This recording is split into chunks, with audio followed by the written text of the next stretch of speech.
Bonjour à tous, on se retrouve aujourd'hui encore pour un test de boxe, parce que j'aime bien les box, c'est comme ça. Aujourd'hui on va tester ensemble la Cloupor T8, qui est ici. Alors avant toute chose, avant de commencer la vidéo, comme il faut toujours s'expliquer sur tout, c'est une box qui fait 150 watts. Bien sûr, ça va sans dire que pour se servir de telle box, il faut connaître un petit peu la vape. On peut pas lâcher quelqu'un avec une box d'une telle puissance, même quelqu'un qui s'y connaît d'ailleurs. On peut pas lâcher une box d'une telle puissance avec quelqu'un qui sait pas faire un coil, qui connaît pas la différence entre les ohms, les volts, les watts, les atomiteurs reconstructibles, les drippers et tout le merdier.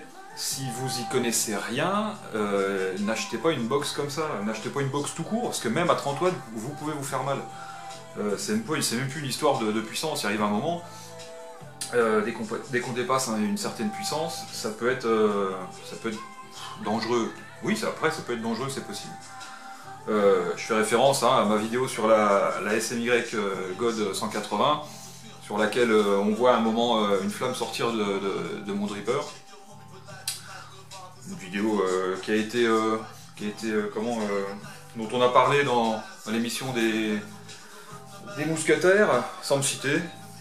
Ah si, on a dit que c'était un mec, donc c'était moi. J'ai vu un mec qui faisait... c'était moi. Donc voilà. Donc faites gaffe quand vous vapez avec des box. On va vous dire, oui, les box, c'est pour l'autonomie, machin, tout ça, c'est pour ça qu'on prend des box. Faut pas se leurrer, on prend pas les box que pour l'autonomie, hein. On prend les box aussi parce que c'est rigolo. Voilà. Bon, moi j'aime bien les objets. C'est un objet qui me plaît bien. Je la trouve assez jolie celle-ci en plus. Et puis bien sûr, on va essayer de faire un peu le con avec. Il faut le faire dans la sécurité. Voilà. Hein, je viens de faire 5 minutes rien que pour parer à ce qui va être dit suite encore à une box, la course à la puissance et tout le bazar. Voilà, déjà, c'est 5 premières minutes qui m'ont saoulé. Ensuite, on va passer en gros plan, et je vais vous la détailler. Et puis on fera un petit test de vape. Je ferai un petit test de vape avec mon Typhon, qui est pas très bas en ohm. Je suis à quoi là-dessus? C'est pas de conneries. Je suis à 1,42. Donc voilà quoi, hein, on va dire que c'est normal comme résistance pour un attor constructible de ce style. C'est même un peu haut pour moi parce que je suis rarement... je ne sais pas pourquoi je suis à 1,42, j'ai dû vouloir faire un truc dessus et puis voilà quoi, normalement je suis plus bas que ça. Et je fais un test avec le Doge qui est monté en Tiger Wire, voilà, que j'achète tout fait, parce que je le fais pas moi-même, parce que je suis un gros feignant. Toujours la simplicité. Voilà, allez, on passe en gros plan. Et je vous détaille tout ça, tout de suite. Allez, c'est parti mon kiki. J'ai même pas pris un truc pour vapoter en même temps que je fais ma review. Tant pis pour moi. Alors, on va commencer par la boîte, hein, comme d'hab. Donc, cette Cloupor, elle est livrée, je suis peut-être un peu loin là, à peu près, pardon. Cette Cloupor, elle est livrée dans une boîte en carton qui ressemble à ça, voilà. Vous avez vu en dessous là? C'est joli ça. Hein. Ça c'est une petite plaque en verre, sablée qu'un abonné m'a fait sans que je demande rien. Et je trouve ça super sympa. Quand c'est des choses qui sont faites comme ça, sans couiner, sans demander, on sait que ça vient du cœur. Voilà, c'était une petite aparté. Donc, cette Cloupor, la mienne est bleue, et la petite pastille bleue ici. Derrière, ça nous explique un petit peu tout le bordel, OLED, 2x18650, l'aluminium, nanani nanana, le pin ajustable, protection anti-machin, le scratch code de chez Cloupor, et voilà. Bon, on va pas faire 1 heure sur la boîte, hein, tout le monde s'en branle. Donc on ouvre la boîte, on jette le couvercle, la petite carte VIP dedans qui va servir, je sais pas à quoi, je sais que sur la T5 ça servait pour la mise à jour qui a tout fait péter. Voilà quoi. Donc là il y a mon numéro. Vous avez bien vu mon numéro là? Voilà. Ok. Bon, voilà. Hop. Ensuite, le manuel qui va nous expliquer plusieurs choses. Qui va nous expliquer quoi? Eh ben, qui va nous expliquer plein de trucs en anglais. Comme par exemple qui se coupera à 3,1 pour s'il n'y a pas assez de jus, enfin tout le bazar. Bon, on va dire que c'est classique. Hein. On sait qu'elle va monter de 7 watts à 150 watts. Contrairement par exemple à la Sigalei dont la valeur la plus basse est 10 watts. Je comprends pas pourquoi ils ont fait que 10 watts. Bon, 7 watts ça aurait été pas mal. Voilà, bon après ça c'est pas super grave non plus. Donc là 7 watts à 150 watts, de 1,5 V à 7,6 V. Bon, 0,15 ohms pour la résistance la plus basse que vous allez pouvoir monter dessus. C'est bien, c'est pas la peine de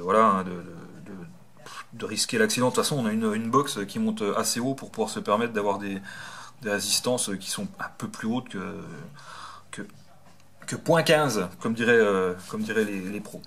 Voilà. On s'en fout un petit peu de tout ça. La dimension, 55 par 25 par 102, elle est sensiblement plus petite que la Sigalei. Bon, c'est pas... mais vraiment, de pas grand chose, mais bon, elle est quand même plus petite. Ensuite, allez, on va la sortir de la boîte. On va détailler ce qu'il y a dans la boîte déjà avant. Donc, la box est là, vous l'aurez reconnu. Le câble USB qui est ici, je vous expliquerai tout à l'heure. Et là, la petite boîte en plastique avec dedans des spares, que j'arrive jamais à ouvrir, on s'en fout. Dedans, de toute façon, dedans vous allez retrouver de la vis de pin positif, enfin de pin réglable, et des petits aimants, pour remplacer les aimants si jamais vous les perdez sur le capot. La petite tournevis ici qui est tenue avec un petit ruban qui va vous servir à régler le pin. Et puis, c'est tout. Donc après... on l'ouvre. Si, il y a quand même ça là-dedans au fond. Oui, il vous explique. Pareil, je vous dirai tout à l'heure. Bon, ils mettent bien qu'il faut, pour avoir la meilleure expérience de vape, être entre 0,5 et 0,8. Après, ça va dépendre de ce que vous foutez dessus. Vous pouvez très bien foutre une résistance à 2 ohms si vous voulez vaper avec un cliromiseur. C'est pas un problème. Après, c'est juste leur conseil à eux. Voilà, allez, c'est parti. Maintenant, on va la détailler un petit peu de plus près. Donc, cette box, et ben voilà, ressemble à ça. Alors, je vous dis tout de suite, bon, les boutons sont pas super cliquis. Alors, peut-être qu'on entend un peu des bruits de clics, mais ça n'a rien à voir avec du bouton d'ancienne Anamod. Rien à voir. C'est un poil plus gros quand même. J'aurais préféré un bouton rond, comme sur la Sigalei. Ça aurait été sympa. Mais bon, voilà, quoi, c'est comme ça. Ils font un petit peu maracas. C'est pas... hein, bon, pas non plus la super catastrophe, mais il faut un petit peu de bruit. On reste quand même sur du produit chinois, donc c'est pas de la box à 600 €, hein, comme la Vicious Hunt, rien à voir. Ça me saoule un petit peu, là, qui est le clou porté 8 écrit dessus. Bon, ça après, ça n'engage que moi. Ils vont faire de toute façon des stickers, hein, pour recouvrir complètement les box. Il y a déjà des... je vous mettrai peut-être une petite photo là, ou je ne sais pas, pour parler de ça. Voilà. Ensuite, vous allez avoir des aérations donc pour le chipset, sur les côtés, et éventuellement pour la batterie, ici. Ça peut donc servir de trou de dégazage, je pense. Le connecteur 510 donc, qui est ici, et qui va être réglable et déréglable grâce au petit tournevis fourni. Hop, pardon, comme ça. Voilà. Bon, c'est pas du Fat Daddy, hein, mais bon, ça fait son office. Moi, tous mes atos sont flush dessus, donc j'ai pas de problème avec ça. Voilà, on voit bien là. Je vais même carrément le démonter pour voir si, comme sur la Sigalei, la vis n'est pas percée au fond, ce qui donc nous permet d'avoir un... il ne peut pas y voir grand chose là par contre. Hop, voilà. C'est quand même important quand on a un ato de pouvoir être sûr que ça va pas couler comme avec l'IPV, que ça ne coule pas au fond. et que ça aille pas dégouliner sur le chipset, hein, histoire de vous le prendre dans la tête. Ça n'a pas l'air d'être le cas ici. Donc maintenant que j'ai enlevé la vis, je vais galérer pour la remettre. Donc je vais faire ça hors champ. Comme ça vous pouvez en profiter pour regarder mon superbe plan de travail en verre que mon poteau a fait et qui ne veut pas que je remercie parce qu'il veut pas qu'on sache que c'est lui. Modestie quand tu nous tiens. Hop, ben voilà. Donc c'est pas la galère pour la remettre cette vis, hein, ça va. Voilà, au QQ, vous allez avoir le connecteur USB. Attention, les stations, ce connecteur USB donc qui est livré avec le petit merdier là, ça, merde. Ça, les enfants, ça ne sert pas à recharger les batteries. Qu'on se le tienne pour dit. J'ai noté sur certains sites Minute Day, un poteau de G+, et de Facebook m'a fait la même réflexion. Sur les sites où ils font le détail de cette box, ils nous parlent du rechargement par USB. C'est totalement faux, on ne recharge pas cette box par USB. Donc moi j'ai vu ça sur, que je vous dise pas de conneries, sur Smokers Paris, ils disent qu'on recharge par USB. Sur Vapocite, pourtant Vapo il est assez au fait de ces produits-là, c'est quand même un bon geek. Donc il nous met bien que c'est rechargeable par USB. Ils nous mettent ça aussi sur des blogs, sur Vapoplan, et dans le descriptif, ils nous mettent que c'est rechargeable par USB. Messieurs, dames, vous vous plantez complètement. Ce chargeur, cette prise USB va servir uniquement pour l'upgrade du chipset, quand il y en aura une, et en espérant que ça ne soit pas la même chose que pour la T5. Ça, c'est fait. Ensuite, on m'a dit que cette couleur faisait bleu butagaz. Ça, c'est Damien Tapia qui m'a dit ça. Damien, moi, j'aime bien mon bleu butagaz. Voilà. C'était bleu butagaz ou rouge Ferrari. Puis rouge Ferrari, si je la posais là, on l'aurait pas vu. Donc, non, moi j'aime bien en bleu comme ça. C'est sympatoche. Allez, on l'ouvre. Donc, pour l'ouvrir, vous avez un petit bitonio, enfin une petite encoche ici. À noter que le capot est aimanté, mais il bouge un petit peu. Alors, c'est que dalle, hein. C'est un quart de millimètre. Mais moi j'ai mon problème de toc, d'alignement, de machin, de tout ça, et ça me dérange un poil. Donc pour l'ouvrir, on fait levier ici. Donc moi j'ai pas d'ongles, hein, comme je les bouffe, vous avez pu le remarquer. Et on se retrouve avec ça.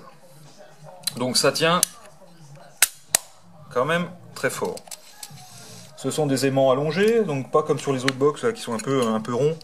J'ai envie de dire ça fait exactement la même chose, hein. Voilà. Le petit truc là qui est déchiré, c'est moi qui l'ai enlevé, je voulais voir ce qu'il y avait dessous. C'est ni plus ni moins que le refroidisseur du... Je pense que c'est un truc pour refroidir le chipset, si je ne m'abuse. Si c'est pas ça, j'ai déjà dit la même connerie sur la cigaleille. Voilà, donc elle est protégée par un petit capot en plastique là, voilà, avec de l'air qui passe un peu autour. Vous pourrez remarquer que aux endroits où il y a les batteries, donc les connecteurs sont quand même assez épais. Je vais poser ça comme ça. Les connecteurs là sont, c'est pas du connecteur de PD. Quoique j'ai jamais vu de connecteur de PD, mais je suppose que c'est pas du connecteur de PD. C'est assez costaud. Le fil est soudé directement sur la petite borne qui est là, voilà, à l'intérieur. Donc les deux côtés sont assez épais. On voit que c'est fait pour prendre du watt, hein. Clairement. Il n'y a pas de petit pâté tout dégueulasse là comme sur l'IPv3. Hein, c'est bien propre. Ça a fait polémique aussi cette histoire d'IPv3 là, que Liberty Flight, un site anglo-saxon, a rappelé ses box parce qu'il pensait que c'était fondu dû à l'utilisation de la box à haute puissance, alors que c'est pas du tout le cas. C'est juste que chez Pioneer for You ils ont fait un truc dégueulasse, hein, voilà, c'est tout. Donc là c'est plutôt propre. Voilà. On va dire que c'est propre. Pour du chinois ça va. Ensuite, on va claquer de la batterie là-dedans. Donc elle est protégée, hein, pour l'inversion des polarités. Bon, faut déjà être un peu cucu pour se planter, pour pas voir que le moins est là et que le plus est là, hein. Donc ça force bien pour la mettre. Hop, et direct vous avez le... Hop, le Matrix là qui s'affiche. Quand vous allez remettre le capot arrière, vous ne pourrez pas vous planter. Vous ne pourrez pas le mettre à l'envers parce que les aimants se repoussent. Donc vous savez que vous êtes dans le bon sens. Voilà. Tac, ça c'est mis. Ensuite, alors, eh ben on va faire direct un gros plan sur l'écran. Donc, alors c'est la même chose que T5, hein, j'avais déjà fait la review de la T5 il y a quelques semaines maintenant, oui, hein, avant que je la crame avec cette putain de mise à jour de mes couilles là. Donc au-dessus vous allez avoir, je prends mon tournevis, hop, le pourcentage de batterie qui vous reste, qui va être ici, donc là en l'occurrence il me reste 82%. Le wattage auquel vous avez réglé votre box. En dessous, votre résistance. Bon, bah là, j'ai pas d'atto, donc j'ai pas de résistance.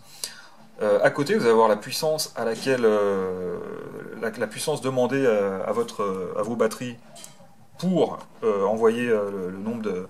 Oh merde, pour envoyer le wattage dans votre atto. Je vais y arriver. Hein. La température du chipset qui est ici. Donc il y a un cut-off. Elle se coupe à. J'avais remarqué que la T5, il mettait que ça coupait à, que je dise pas de conneries, à 65 degrés, je crois. Et là, je crois que c'est beaucoup plus bas. J'ai lu ça l'autre fois, et je me suis dit, tiens, ils ont revu certaines choses à la baisse. Où est-ce que j'ai vu ça? Je ne sais plus. Là, je crois que c'est un truc, c'est moins de 60 degrés, il me semble. Elle va être longue cette vidéo, voilà c'est ça. Il vous mettra donc tout hot si la température interne dépasse 53 degrés. Voilà, alors que c'était 65 sur la T5. Donc il chauffait déjà pas mal. Donc là l'écran vient de s'éteindre, je crois que c'est 2 minutes. Voilà, donc ça faisait 2 minutes que je racontais ma vie là. En 2 minutes ça s'éteint. Donc on en était donc à la température du chipset et le nombre de puffs. Donc là en l'occurrence 681 puffs. Depuis. Quel jour on est depuis avant-hier. Voilà. Bon. Sachant que j'ai pas vapé que là-dessus non plus. Voilà, donc. On va rentrer dans le menu, c'est très simple. Il n'y en a pas 50 millions de menus. C'est soit vous envoyez la purée. Je vais mettre un atomiseur, ça sera plus simple. Je vais mettre ça. On voit exactement l'écran avec tout ce que ça comporte. Donc il y a moyen que ça soit flush. Bon là j'ai tout déréglé comme un gros bourrin quand j'ai enlevé la vis tout à l'heure. Je vais resserrer un peu. Hop. Tout est plus ou moins flush là-dessus. J'ai pas vraiment de gros soucis de flushitude. Moi je fais en sorte, bah, sauf là d'ailleurs, je fais en sorte qu'il y ait un petit jour quand même entre les deux pour éviter de rayer la peinture là. Enfin, je sais pas si c'est de la peinture, c'est de l'anodisation, mais bon bref. Hop. Alors. Là, je suis, on disait donc, à 1,36 ohms. Je suis quand même assez haut pour moi. Pour envoyer 15 watts, il me demande 5 volts, tout rond, bizarre. Voilà. Alors, comme sur la T5, même menu, donc pas grand chose de particulier. Si vous appuyez sur Up et Power pendant 5 secondes, ça va vous effacer le compteur de puff. Voilà. Si vous appuyez sur Down et Fire pendant 5 secondes, comme ceci, ça vous montre donc que vous êtes en mode normal. Hop, et au bout de 5 secondes, ça vous met en Self Mode. Self Mode, je le fais à l'anglaise. Ça veut dire que l'écran est coupé et que ça fait Fire quand même. Voilà. C'est pour économiser la batterie. Je suis pour bien sûr que cet écran bouffe beaucoup de batterie. Mais enfin bon, voilà. Donc pour revenir en mode normal, vous appuyez 5 secondes. Et vous repassez. Voilà, en mode normal. Bon, voilà, c'est pas super, super intéressant. Ça, on s'en fout un peu. Si vous voulez éviter que ça se dérègle dans votre poche, les boutons sont pas super souples. Donc pour que ça se dérègle dans votre poche, il va falloir y aller quand même. Mais bon, si vous voulez éviter que la puissance se dérègle dans votre poche, vous appuyez sur le bouton Up et Down, comme ceci, pendant quelques secondes. Ça va être pareil, hein, c'est 5 secondes. Power Locked. Et donc bah là, il se passe rien. Ça vous met que la power est locked, c'est sûr. Et par contre, vous pouvez faire Fire quand même. Voilà, allez, on déloque. tac, ça revient. Ah merde, j'appuyais pas sur le bouton. Vous voyez, les boutons sont assez durs à appuyer. Voilà, je suis revenu en normal. Voilà, donc là on peut dérégler. Voilà.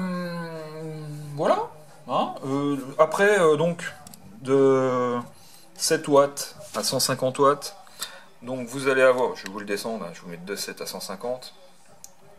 Vous n'êtes pas obligé de me croire sur parole. Donc 7 watts. Incrémentation de 0,1 à chaque fois, donc 7,2, 7,4, 7,6, là, jusqu'à...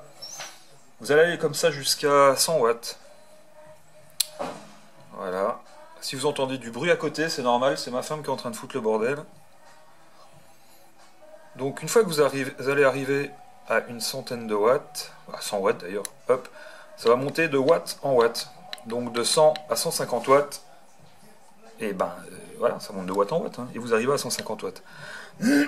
Faites super gaffe quand vous venez de faire le con avec un dripper et que vous remettez votre atomiseur normal dessus, de ne pas rester trop haut, sinon eh ben, vous allez cramer votre coil. Je dis ça parce que ça m'est arrivé. Voilà, donc c'est quand même bon à savoir. Voilà, donc bon, on a fait le tour. Il n'y a pas un milliard de choses à dire sur les box de ce style. On va repasser en plan large. Je vais vous faire un petit peu de vape avec un ato normal et avec un dripper, juste pour voir comment ça marche. Tout le monde s'en doute, ça marche plutôt pas mal. Et puis on fera une conclusion. Et puis voilà, allez, à tout de suite.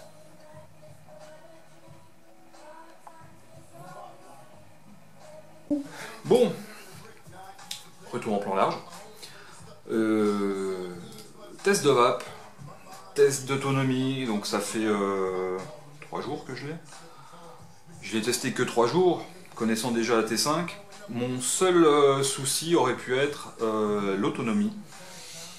Parce que la T5, malgré ce qui a pu être dit dans certaines reviews, a une autonomie de merde. Quand on me dit qu'on tenait la journée avec une T5, moi je dis c'est pas possible. Arrêtez de raconter des conneries. La T5, vous foutiez une VTC5 dedans. Donc VTC5, c'est-à-dire 2600 mAh quand même. Moi je tenais une petite matinée.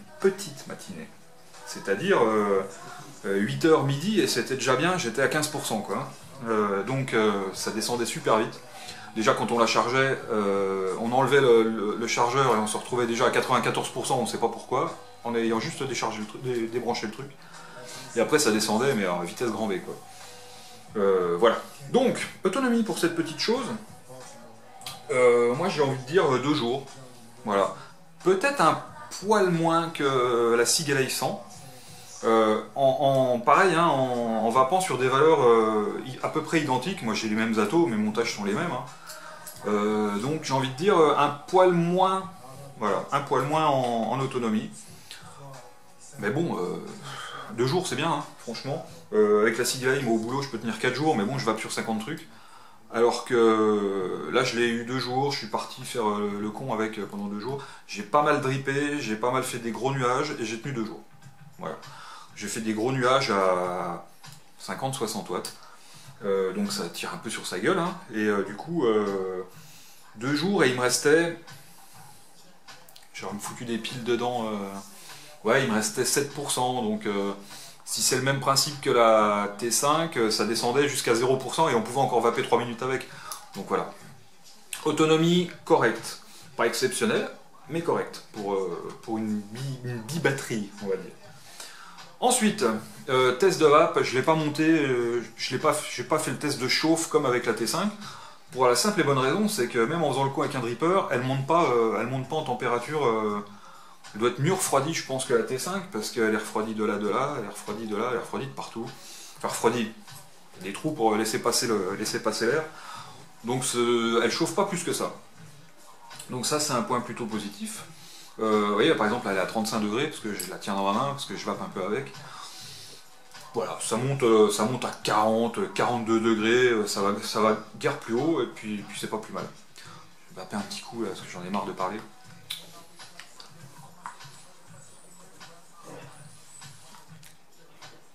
Ensuite, test de vape, eh ben, c'est une box, hein, parmi tant d'autres. Après, ce qui va nous différencier des autres box, ça va être la qualité de finition. Ça va être l'autonomie, ce qu'on parlait il y a 5 minutes, il y a 2 minutes. Et puis puis c'est tout quoi. Donc niveau finition, c'est plutôt pas mal. Franchement. La première impression moi, que j'ai eue en la sortant de la box, c'est ah tiens c'est joli, ça a l'air pas mal fini. Ça n'a pas d'arête saillante comme la Cigale. C'est un petit peu arrondi sur les bords, machin. Elle est pas très grosse, elle tient plutôt dans la main pour une double batterie. Donc c'est plutôt sympatoche. Test de vape, ouais, ça va quoi. Là je suis à 15 watts.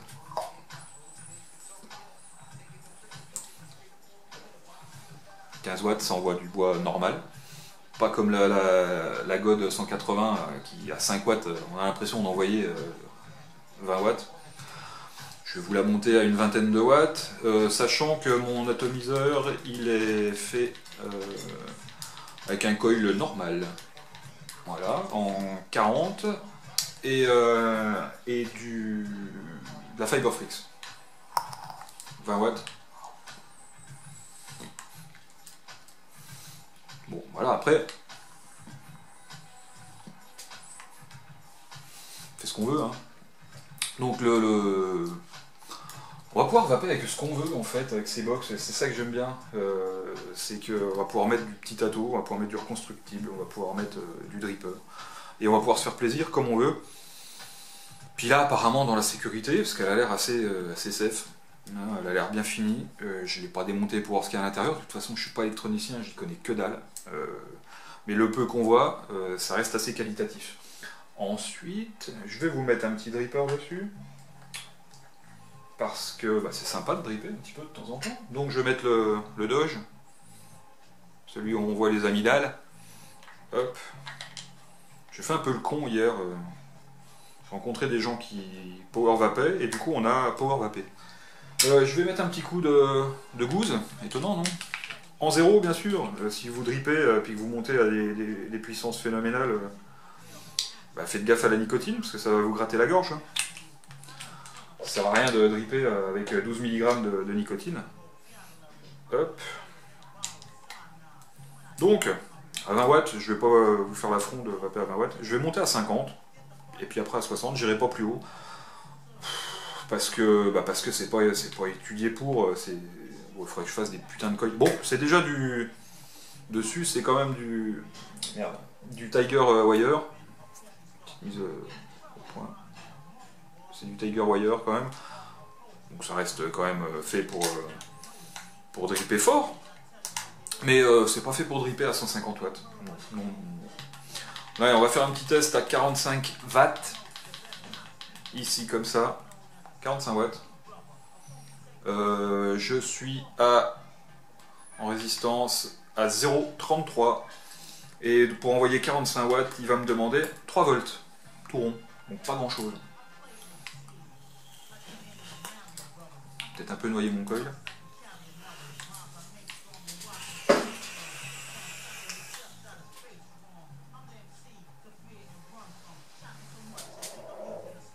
Bon, voilà. On voit même plus. Je suis là. Hop, voilà. Donc à 45 watts, bon voilà, les nouvelles DNA montent à 40 watts. Ça peut faire à peu près ça, avec 5 watts de plus. Ça va. Allez, un petit coup à 60. J'irai pas plus haut. Notez bien, faites attention, si vous ne savez pas vous servir de dripper et de tout ce qui s'ensuit, faites pas les cons. Ça peut être dangereux pour vous. On vous aura prévenu. Je remets un petit coup de jus.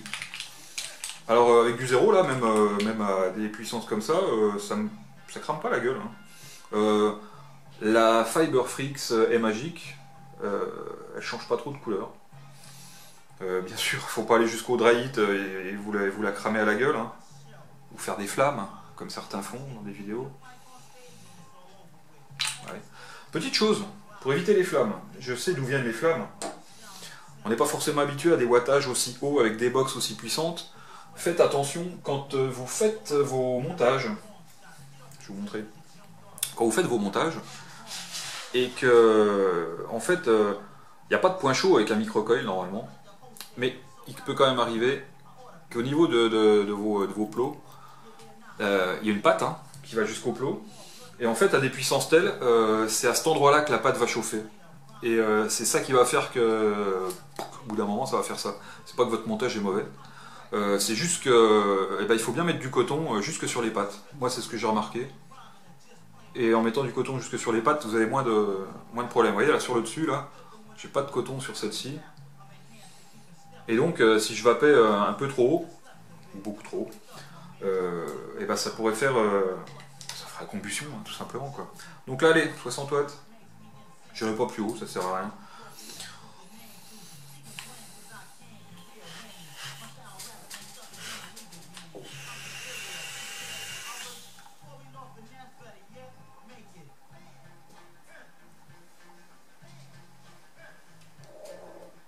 Je suis flou.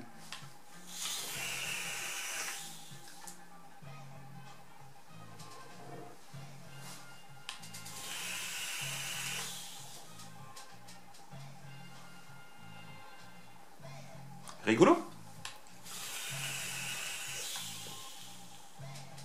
Bon, bref. Voilà, moi, ça sert juste à ça.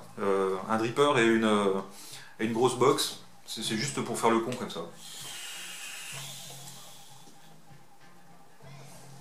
Voilà. Allez, ça s'arrête là. Ça peut être juste rigolo une box, hein. C'est pas forcément que dangereux. Voilà, voilà. Qu'est-ce que j'ai d'autre à dire Faites l'amour pas la guerre, non, c'est pas ça. Non, bah rien de spécial. J'aurais fait une vidéo courte ce coup-là, c'est bien. Enfin, j'ai pas fait gaffe, j'ai pas le temps qui se met là sur ma caméra. Voilà, allez. Écoutez, merci pour tout. Merci de me suivre. Merci de venir faire les cons avec moi sur Facebook, c'est sympa. J'aime bien. J'aime bien les petits messages que vous laissez. J'aime bien les petits coups de gueule aussi. On n'est pas forcément obligé d'être tous d'accord tout le temps. Le dialogue, ça sert à ça. Et avec moi, du dialogue, il y en a, parce que quand j'ai un avis, et pour m'en faire changer, il faut me donner les bons arguments. Mais c'est possible. C'est fort possible d'ailleurs. La vape évolue. L'histoire des clones, tout ça. C'est pas les clones qui me dérangent. Ça, je le dis depuis le début. Je me fous complètement que les gens vapent sur des clones. Ça, c'est pas un problème. Fastech et compagnie, tout ça. Mais les shops qui vendent des clones en France, ça me dérange. Voilà. C'est tout ce que j'avais à dire. Concurrence déloyale, tout simplement. Messieurs, dames, continuez la vapote, parce que la vapote, c'est mieux que la clope. Et puis on se retrouve prochainement pour je sais pas quoi, parce que là, j'ai rien de spécial à tester prochainement. Donc je ferai certainement un peu le con sur Facebook, et puis c'est tout. Voilà. Allez, une dernière petite barre, si je suis pas en dry hit, et puis je vous laisse.